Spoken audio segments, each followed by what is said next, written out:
અંજલિ રાવલ અને તમે જોઈ રહ્યા છો ન્યૂ ભારત ન્યૂઝ। આપનું સ્વાગત છે બિઝનેસ બુલેટિનમાં। ચાલો નજર કરીએ આજના માર્કેટ અપડેટ્સ પર। ભારતીય શેર બજારમાં આજે સતત તેજીનો માહોલ જોવા મળ્યો છે। દિવસભરના ઉતાર ચઢાવ બાદ સેન્સેક્સ 347 પોઈન્ટના વધારા સાથે 77,155 ની સપાટીએ બંધ રહ્યો છે, જ્યારે નિફ્ટી પણ મજબૂતી સાથે 24,000 ના સ્તરની ઉપર બંધ રહ્યો હતો। બજારમાં આઈટી, બેન્કિંગ અને ઓટો સેક્ટરના શેરોમાં સારી ખરીદી જોવા મળી હતી। વૈશ્વિક સ્તરે તણાવમાં ઘટાડો, ક્રૂડ ઓઇલના નરમ પડતા ભાવ અને વિદેશી રોકાણકારોની સતત ખરીદીના કારણે રોકાણકારોનો વિશ્વાસ મજબૂત બન્યો છે। નિષ્ણાતોના મતે સકારાત્મક વૈશ્વિક સંકેતો અને સ્થાનિક અર્થતંત્રની મજબૂતીના કારણે બજારમાં તેજીનો ટ્રેન્ડ યથાવત જોવા મળી રહ્યો છે। કાચા તેલના ભાવમાં ભારે ઘટાડા બાદ દેશના વાહન ચાલકો માટે રાહતના સંકેતો સામે આવ્યા છે। આંતરરાષ્ટ્રીય બજારમાં બ્રેન્ટ ક્રૂડના ભાવમાં આશરે 16% કડાકો નોંધાયો છે, જેના કારણે પેટ્રોલ અને ડીઝલના ભાવમાં ઘટાડાની શક્યતા વધી છે। નિષ્ણાતોના મતે અમેરિકા અને ઈરાન વચ્ચે તણાવ ઘટતા વૈશ્વિક બજારમાં સપ્લાય અંગેની ચિંતામાં ઘટાડો થયો છે, જેના કારણે ક્રૂડ ઓઇલના ભાવ નીચે આવ્યા છે। જો કે હાલમાં દેશમાં પેટ્રોલ અને ડીઝલના ભાવમાં કોઈ ફેરફાર કરવામાં આવ્યો નથી। તેલ માર્કેટિંગ કંપનીઓ આગામી દિવસોમાં વૈશ્વિક ભાવની સ્થિતિની સમીક્ષા કર્યા બાદ નિર્ણય લઈ શકે છે। જો ક્રૂડ ઓઇલના ભાવ નીચા સ્તરે યથાવત રહેશે તો પેટ્રોલ, ડીઝલ અને પરિવહન ખર્ચમાં રાહત મળવાની શક્યતા વ્યક્ત કરવામાં આવી રહી છે। બુલિયન બજારમાં આજે ખરીદદારો માટે રાહતના સમાચાર સામે આવ્યા છે।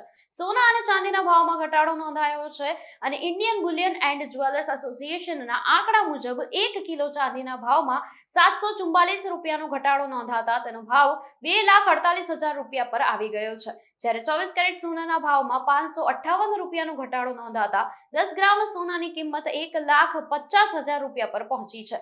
જો કે વર્ષ 2026ની શરૂઆતથી જ અત્યાર સુધીમાં સોનાના ભાવમાં અંદાજે 17,000 રૂપિયા અને ચાંદીના ભાવમાં 18,000 રૂપિયાનો વધારો નોંધાયો છે।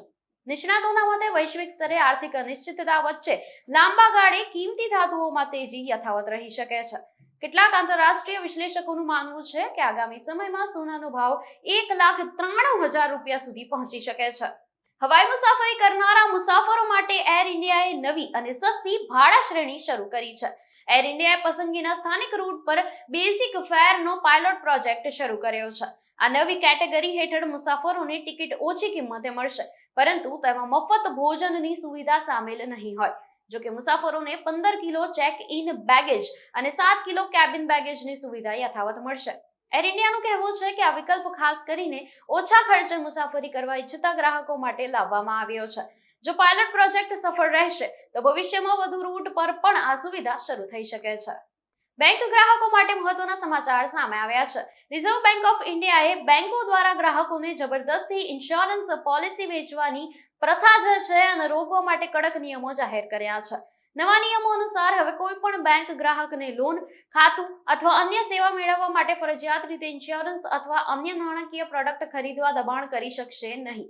આરબીઆઈએ સ્પષ્ટ કહ્યું છે કે દરેક પ્રોડક્ટ માટે ગ્રાહકની અલગ અને સ્પષ્ટ સંમતિ લેવી ફરજિયાત રહેશે। જો કોઈ બેંક દ્વારા મિસ સેલિંગ સાબિત થશે તો ગ્રાહકને સંપૂર્ણ રિફંડ અને વળતર પણ આપવું પડશે। આ ઉપરાંત ડિજિટલ પ્લેટફોર્મ પર ભ્રામક ઓફર, પ્રી ટિક્ડ વિકલ્પો અને અન્ય ડાર્ક પેટર્ન પર પણ પ્રતિબંધ મૂકવામાં આવ્યો છે। નવા નિયમોનો હેતુ ગ્રાહકોના હિતોનું રક્ષણ અને બેન્કિંગ ક્ષેત્રમાં પારદર્શિતા વધારવાનો છે। આવા જ વધુ માર્કેટ અપડેટ્સ માટે જોડાયેલા રહો ન્યૂ ભારત ન્યૂઝ સાથે। નમસ્કાર।